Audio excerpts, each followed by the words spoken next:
చెవిలో రొద ఒక అరేబియన్ జానపద కథ. అరేబియన్ ప్రభువు హాతిం తాయి గురించి తెలుసా? తెలిసే ఉంటుంది.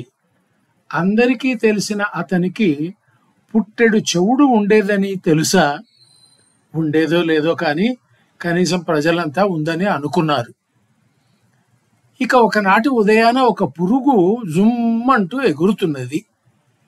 అది సాలెగూటిలో చిక్కుకున్నది. తప్పించుకోవాలని గింజుకుంటున్నది. సాలెపురుగు మాత్రం కదలకుండా ఉంది. గోల కూడా చేయడం లేదు. మొదటి పురుగు కదలని సాలెపురుగును చూచి కండ చక్కెర అనుకున్నది. కాని కాదని దానికి త్వరలోనే అర్థమవుతుంది. హాతిం తాయి ఈ రొద జరుగుతున్న గది మూలకు కదులుతూ వెళుతున్నాడు. నీవు నిరాశలో పట్టుబడిపోయావు అన్నాడు అతను పురుగుతో. ఇక్కడ నీకు తేనె, చక్కెర, పటిక బెల్లం ఎక్కడ పడితే అక్కడ దొరుకుతాయి అనుకున్నావు. కానీ ఆ ప్రదేశాలలో నీకు ఎదురయ్యేది ఉచ్చులు, ముచ్చులు తప్ప మరొకటి కాదు అన్నాడు హాతిం తాయి. రొద ఆగిపోయింది.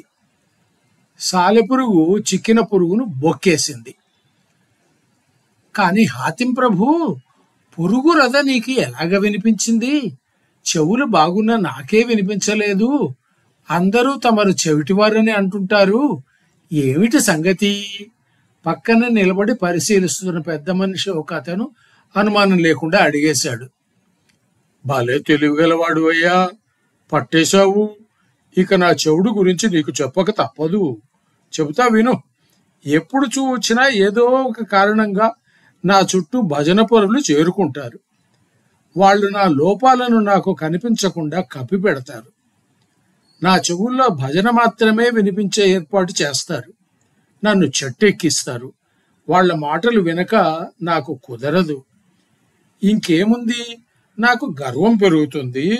ఆ రకంగా నేను రాక్షసుడిగా మారిపోయాను. ఇక నేను పథకం వేసే నాకు చెవుడు ఉందని వాళ్ళు అనుకునే విధంగా చేశాను. అందరూ పాపం అంటూ నా వైపు జాలిగా చూశారు. తలలు అడ్డంగా ఆడించారు. అయితే 2 విషయాలు జరిగాయి. మొదటి లాభం ఏమిటో అడుగు. నా గురించి పొగడ్తలు, భజనలు ఆగిపోయాయి. చెవులు వినిపించని నాకు వినిపించినా పొగడ్తలు పనికిరావని వాళ్ళంతా అర్థం చేసుకున్నారు. వాళ్ళు ఏమన్నా సరే నేను వినిపించరట్టే ముఖం పెట్టేవాడిని. రెండవ లాభం చెబుతాను. నా గురించి నాకు నిజాలు తెలియడం మొదలైంది.